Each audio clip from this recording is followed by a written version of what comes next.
en discutant, il me dit, Monsieur Bekale, rendez-vous compte que 6 mois après l'achat de ces nouveaux véhicules, il y en a certains qui sont accidentés, irrécupérables. Le taux d'accident de travail a augmenté de 40%. C'est-à-dire qu'avant même les nouveaux véhicules, il y avait moins d'accidents qu'avec les nouveaux véhicules.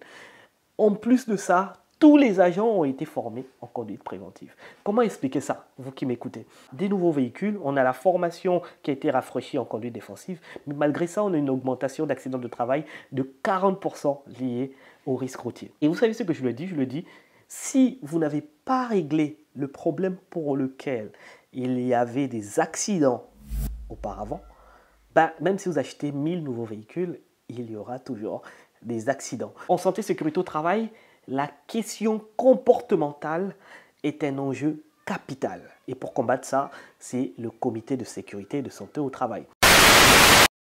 Pourquoi je considère qu'il est primordial d'avoir un comité de sécurité et de santé au travail dans votre entreprise? À chaque fois que je forme, que ce soit en CSST ou en sauveteur secouriste du travail, je commence par la même introduction, mais elle diffère concernant les formations. Dans une entreprise, nous avons les deux acteurs les plus importants, le chef d'entreprise et les salariés.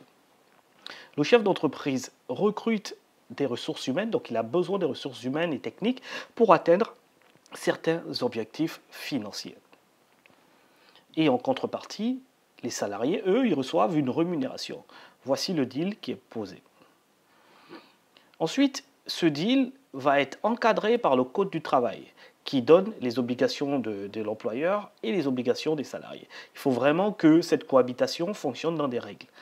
Alors là, nous avons l'obligation de l'employeur, le Code du travail. Le Code du travail donne à l'employeur une obligation de sécurité envers ses salariés.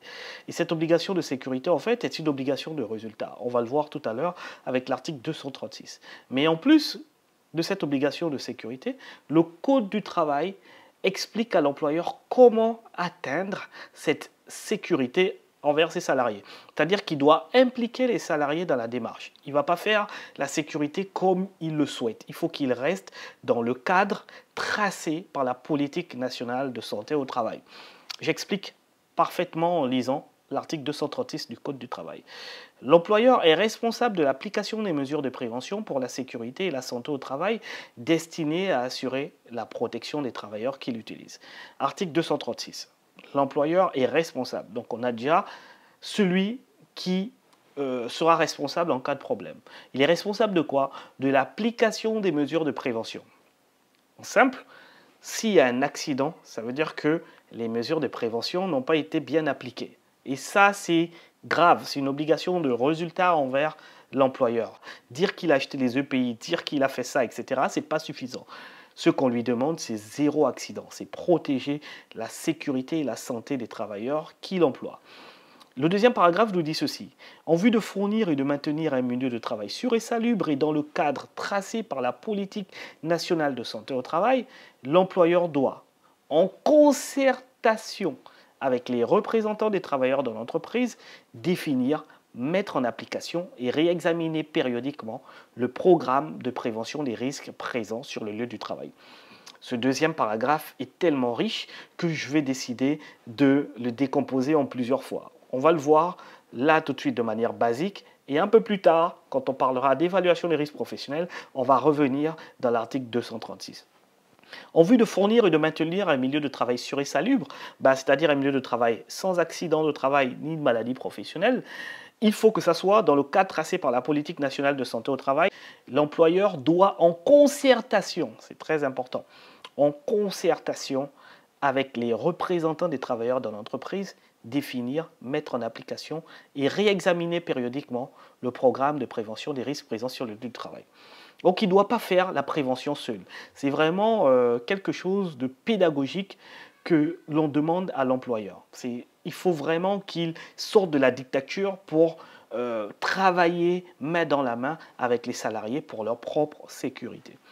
Le troisième paragraphe nous dit ceci. Lorsque plusieurs employeurs exercent simultanément des activités sur un même lieu de travail, ils doivent collaborer pour assurer à l'ensemble des travailleurs la protection la plus efficace possible. Chaque employeur est responsable des dommages causés par le fait de ces activités. Les modalités de cette collaboration sont fixées par arrêté du ministère chargé du travail. Pas grand-chose à dire sur ce paragraphe. On continue. Si l'employeur ne respecte pas tout ce qui est article 236, donc c'est la loi, s'il ne respecte pas la loi, il expose sa responsabilité civile et sa responsabilité pénale. Responsabilité civile, si par exemple son salarié a commis un accident et est parti endommager une autre maison, il va payer. Ce sont les réparations, la responsabilité civile. La responsabilité pénale, si par exemple son salarié a eu des graves blessures, s'il y a eu des dégâts sans le souhaiter, s'il y a eu mort d'homme, en fait il peut se retrouver jusqu'à faire de la prison. Responsabilité pénale, c'est la sanction. On trouve que l'employeur n'a pas assez fait pour protéger ses salariés, pour assurer la sécurité de ceux qui l'emploient. En fait, il peut être sanctionné pour ça. Maintenant, le Code du travail va quand même donner certaines obligations aux salariés. Le Code du travail demande aux salariés de respecter le règlement intérieur, c'est très important, et de coopérer avec l'employeur dans l'application des mesures de prévention pour les risques présents sur le lieu de travail. Ce qu'il faut savoir, c'est que l'employeur, il s'attache toujours d'un service sécurité, d'un QHSE. Il donne un peu de pouvoir au QHSE. Quand il élabore des procédures, quand il met en place des règles, etc., en fait, c'est un pouvoir que l'employeur lui donne. Vous, en tant que salarié, on vous demande de respecter le règlement intérieur et de coopérer avec l'employeur dans l'application de ces mesures qui vont être mises en place par le QHSE ou le médecin du travail, etc. Une fois que vous respectez ça, vous ne risquez rien. Si vous avez un accident, l'employeur est automatiquement coupable. Mais si vous ne respectez pas le règlement intérieur, vous commettez un accident à des heures non autorisées, etc., l'employeur peut se dédouaner. Maintenant, l'employeur sait quand même que chacun vient de chez lui avec ses problèmes, ses risques, etc. Donc, plus l'effectif est grand, plus il est difficile pour le chef d'entreprise de contenir tous ses salariés, de prévenir les risques. C'est compliqué. Et là, l'aspect comportemental, le bien-être au travail, la qualité de l'environnement de travail devient primordial dans la prévention des accidents de travail. Et le Code du travail, dans cette optique, va exiger à l'employeur un comité de sécurité et de santé au travail. C'est ce groupe de travail composé du chef d'entreprise ou son représentant, des représentants des salariés élus au CSST pour un mandat de 3 ans renouvelable, du responsable du service sécurité, le médecin ou l'infirmière d'entreprise. C'est ce groupe de travail qui compose le CSST. Ils seront là pour l'amélioration des conditions de travail, pour le bien-être dans l'entreprise, pour une meilleure qualité de vie au travail. Et quelles sont les missions du CSST? Selon l'article 255 du Code du travail, en fait, le CSST a pour mission de participer à la définition de la politique de prévention des risques professionnels. Donc, il doit définir avec l'employeur. Il participe. De contribuer à la protection de la sécurité et de la santé des travailleurs dans l'établissement et de ceux mis à la disposition de celui-ci par une autre entreprise.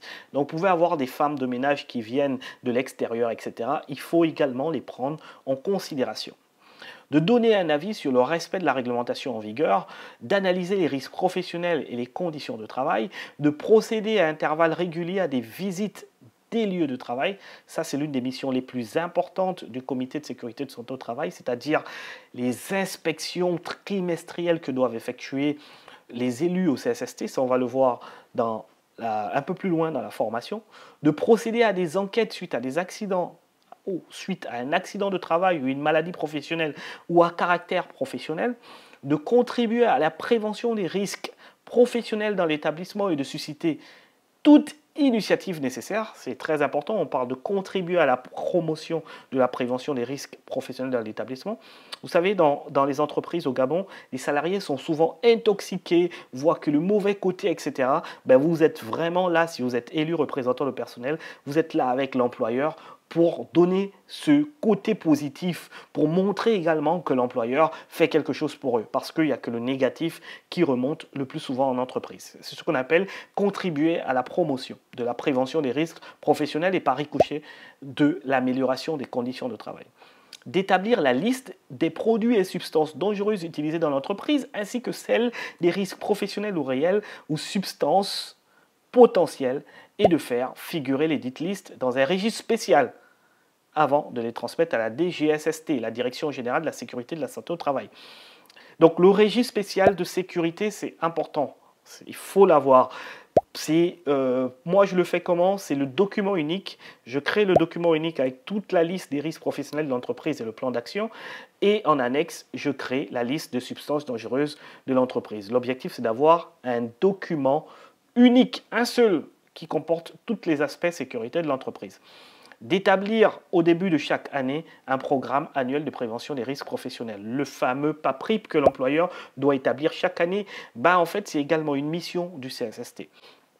Le comité est consulté avant toute décision d'aménagement modifiant les conditions d'hygiène et de sécurité ou les conditions du milieu du travail et notamment avant toute transformation du poste de travail découlant de la modification de l'outillage, du changement de produit ou de l'organisation de travail.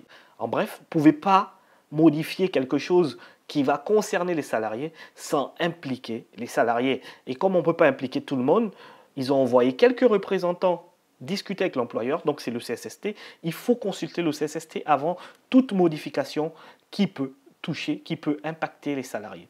Tous les membres du CSST bénéficient de la protection prévue par la présente loi, s'agissant des délégués du personnel, des délégués syndicaux et les membres du comité permanent de concertation économique et sociale dans le cadre de leur activité, à l'exclusion de l'employeur. Tous sont protégés contre un licenciement.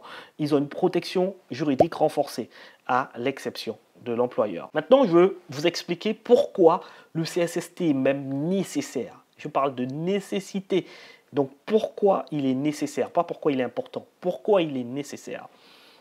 Petit rappel, à partir de 11 salariés, donc dans les entreprises de plus de 10 salariés, il vous faut des délégués du personnel. Ces délégués du personnel, on va un peu établir leur mission. Ils ont 3 rôles principaux. Premier rôle, porter les réclamations individuelles ou collectives. On parle de réclamation et non revendication. Ok? Réclamation, c'est vraiment réclamer pour un droit qui existe déjà. On revendique pour des nouveaux droits. Et la revendication est du domaine des délégués syndicaux. Il y a 2 types de délégués. Là, nous sommes dans les délégués du personnel. Ils sont dans des réclamations. Ils sont là pour défendre les intérêts des salariés. Le principal rôle des délégués du personnel est de présenter à l'employeur toutes les réclamations individuelles ou collectives à l'application du Code du travail et le Code de la sécurité sociale. Donc, on va parler des salaires, de la protection sociale, de la santé et la sécurité, etc. Les délégués du personnel ont aussi pour rôle de présenter les réclamations relatives aux conventions collectives, aux accords collectifs applicables dans l'entreprise. Le pouvoir de réclamation est réservé aux délégués du personnel. Les salariés n'ont donc pas une obligation de dépasser ou de passer directement par l'employeur pour présenter leur réclamation. Pas du tout, vu qu'il y a des délégués, passés par les délégués, et c'est le délégué qui va discuter avec l'employeur. C'est l'interlocuteur direct de l'employeur. Ensuite, il peut également saisir l'inspecteur du travail. Ce second rôle de délégué du personnel est de saisir l'inspecteur du travail lorsque l'employeur ne respecte pas les obligations auxquelles il est soumis d'après le Code du travail et de la convention collective de l'entreprise. Et le troisième rôle, c'est de prévenir les atteintes, c'est-à-dire il doit prévenir toute atteinte non justifiée aux droits des personnes, à leur santé physique ou mentale ou aux libertés individuelles dans l'entreprise. Si un délégué du personnel constate par l'intermédiaire d'un salarié ou non qu'il existe une atteinte à ses droits, il doit en informer l'employeur dans les plus brefs délais. Est également considérée comme une atteinte toute mesure discriminatoire en matière d'embauche, de rémunération, de formation, de reclassement, d'affectation, de classification, de qualification, de promotion professionnelle, de mutation, de renouvellement de contrat, de sanction, de licenciement. Cette liste n'est pas limitative. Attention. Toute atteinte jugée sérieuse peut être portée au délégué du personnel. L'employeur est tenu sans délai de procéder à une enquête avec les délégués du personnel sur la réalité de cette atteinte. Il doit ensuite prendre toutes les mesures nécessaires pour y remédier. Donc, c'est très important. Les délégués du personnel sont vraiment là pour la réclamation. Ensuite, ils peuvent avoir un autre rôle. Dans les entreprises de moins de 50 salariés, ils jouent le rôle des élus au CSST, c'est-à-dire dans une entreprise de 50 salariés, en fait, ils doivent effectuer toutes les missions qu'on vient de voir dans les paragraphes précédents concernant le CSST. Donc, il va former le CSST avec l'employeur, le responsable du service sécurité, le médecin du travail et, bien entendu, eux-mêmes, les délégués du personnel. Ils vont créer ce groupe de travail pour l'amélioration des conditions de travail et la prévention des risques professionnels. Maintenant, on avait vu qu'à partir de 11 salariés, il fallait des délégués du personnel. À partir de 50 salariés dans l'entreprise, plus l'entreprise est grande, ben en fait, là, il vous faut des délégués syndicaux dans les entreprises de plus de 50 salariés. Et là, ça se complique un peu. Délégué syndical, qu'est-ce que c'est? Ben, en fait, le délégué syndical est un représentant de l'organisation syndicale auquel il appartient. Il est l'intermédiaire entre le syndicat et l'employeur. Le délégué syndical est chargé de porter l'ensemble des revendications des salariés à l'employeur au nom du syndicat qu'il a désigné. Le délégué syndical peut néanmoins continuer à exercer ses activités qui relèvent de son syndicat. Il peut diffuser des publications, des tracts, afficher des communications syndicales, etc. Ils sont protégés juridiquement. Donc eux, ils sont dans la revendication et les délégués du personnel, les premiers, ils sont dans la réclamation. Que se passe-t-il quand vous avez une entreprise de 50 salariés, par exemple, voire 200, 100, etc., 1000, et que vous refusez de mettre un CSST? C'est même inimaginable pour moi. C'est que, je n'ai pas envie de dire la folie, mais c'est terrible de ne pas mettre un CSST. Et je vous explique pourquoi. Ben en fait, quand vous avez une entreprise de 50 salariés, je dis bien seulement 50 salariés, qu'est-ce qui se passe? Ben en fait, vous avez des délégués du personnel, vous avez des délégués syndicaux qui font quasiment la même chose, presque, d'autres sont dans la réclamation, d'autres sont dans la revendication. Qu'est-ce qui va se passer? Ça va intoxiquer les salariés, parce que c'est ça leur rôle, intoxiquer les salariés, ça va démotiver les salariés, et ensuite, bah, c'est la porte ouverte aux accidents de travail, aux grèves, à une mauvaise qualité de vie dans l'entreprise. Et ce n'est pas parce que les salariés sont mauvais, ce n'est pas parce que les élus sont mauvais, ils sont dans leur rôle de réclamer toutes les petites atteintes, etc., de revendiquer de nouveaux droits. Et donc, bah, en fait, comme ce sont les représentants des salariés, ce sont eux qui sont là pour les intérêts des salariés, bah, en fait, ça va indirectement intoxiquer les salariés. Le moral des salariés va être très bas. Et donc, vous voyez bien dans la balance que le chef d'entreprise ne fait pas le poids. Là, on a des représentants, des délégués du personnel qui sont très puissants. Et là, c'est l'un des signes les plus importants qu'il vous faut à un CSST.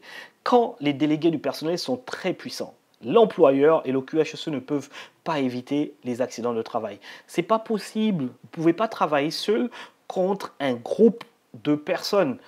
Et là, l'employeur se retrouve dans la tourmente, il y a une mauvaise relation dans l'entreprise, il y a des grèves, il y a des intimidations. Et là, le ministère souvent, ou les autorités sont obligées d'intervenir. Plus l'entreprise est grande, plus le nombre des délégués du personnel et les délégués syndicaux est grand. Naturellement, ils vont devenir puissants, vous ne pouvez pas éviter ça. Ils seront toujours très puissants. J'ai rencontré certaines entreprises où il y a des délégués qui pouvaient faire virer un DG, qui pouvaient dire « nous on veut travailler dans ça », qui avaient une telle force que... ils pouvaient vraiment, même le grand patron, le virer. S'ils disent au ministre, bah, écoutez, préavis de grève en 6 jours, ben, on va changer le DG. Ça, c'est grave, parce que vous évitez le CSST. Vous ne pouvez pas être au-dessus de 50, 100, 150, 200, 300 salariés, voire 1000 salariés sans CSST. C'est du suicide. Et là, quand vous voyez là, ici, la balance pèse parce qu'on a énormément de délégués qui sont dans la revendication, qui sont que dans le négatif, qui montrent que les côtés négatifs de l'employeur, les manquements, etc. Et le salarié, quand il écoute ça tous les jours, ben, indirectement, il n'est plus content de venir au travail, il n'est plus content, il n'a plus la motivation, il n'a plus la force de bien travailler, il n'est plus vigilant concernant les accidents, etc. Et donc, c'est la porte ouverte aux accidents graves. L'employeur ne peut rien. Pour combattre un groupe, il faut un groupe de travail. Et là, les autorités l'ont bien compris parce que je vous disais que le CSST au Gabon est la fille du CHSCT, voire le CSE en France. C'est pourquoi, comme moi je suis formateur CHSCT, CSE en France, je comprends bien cette instance, les non-dits de l'instance. Le CSST est là pour créer un contrepoids contre ces autres élus-là. Il faut que l'employeur et des alliés. Il faut ce côté positif, c'est-à-dire qu'il faut du travail dans l'amélioration de conditions de travail. Ce n'est que ce contrepoids-là qui peut ce qu'on appelle créer une paix sociale dans l'entreprise. Et une fois par trimestre, les élus représentant le personnel vont avoir une réunion avec les autres délégués pour aborder les notions de santé au travail, d'amélioration de conditions de travail, etc. Et bien entendu, ces délégués, ils n'attendent que ça. Ils ne sont pas contre l'employeur. Ils sont pour l'amélioration des conditions de travail. Et du coup, ils vont savoir que bon, il y a des choses qui sont faites. Et donc, ça va apaiser les tensions. C'est très important de créer ce contrepoids. Est-ce que vous avez compris? L'article 257 va encore plus loin. Le mandat des membres du comité de sécurité de santé au travail n'est pas cumulable avec celui des délégués du personnel et du délégué syndical dans les entreprises de plus de 50 salariés. Donc, il vous explique que eux, ils sont vraiment là pour créer le contrepoids. Ce sont les alliés de l'employeur. C'est très important. C'est le président, donc l'employeur c'est le président, c'est-à-dire qu'on lui donne tous les honneurs et les autres participent à l'amélioration des conditions de travail. Un CSST où il n'y a pas d'accompagnement, ou un CSST qui n'est pas bien compris, mais en fait vous allez encore avoir des élus qui vont venir défier l'employeur. Or il ne s'agit pas de ça. Voilà pourquoi nous à Bex Consulting Gabon, on accompagne les CSST du début jusqu'à la fin pendant leur premier mandat de 3 ans. L'idée c'est vraiment d'apporter cette paix dans l'entreprise et d'augmenter la productivité. Nous sommes arrivés à la fin de cette première partie, ce premier chapitre. Il s'agit d'une formation de 40 chapitres comme celui-ci, vivant, court, avec plein d'explications. Ça fait 3 ans que j'ai mis sur pied cette formation. Croyez-moi, c'est l'une des formations les plus importantes en matière de santé et sécurité au travail que j'ai jamais vues au Gabon. 3 ans, j'ai discuté avec les avocats, des juristes, des médecins du travail, des délégués syndicaux, des délégués du personnel, des sapeurs-pompiers, tout acteur de la prévention des risques professionnels. J'ai recommencé cette formation une dizaine de fois pour vous donner un meilleur produit. C'est 40 chapitres de qualité pour tout savoir sur le CSST. À l'intérieur, il y a des parties évaluation des risques professionnels, document unique, comment élaborer le document unique, comment faire en place le plan d'action, comment faire le PAPRIP, etc. Je vous donne toutes les clés pour réussir votre CSST. Merci, c'était Steven Bekale, responsable pédagogique chez Bex Consulting Gabon. Merci, au revoir.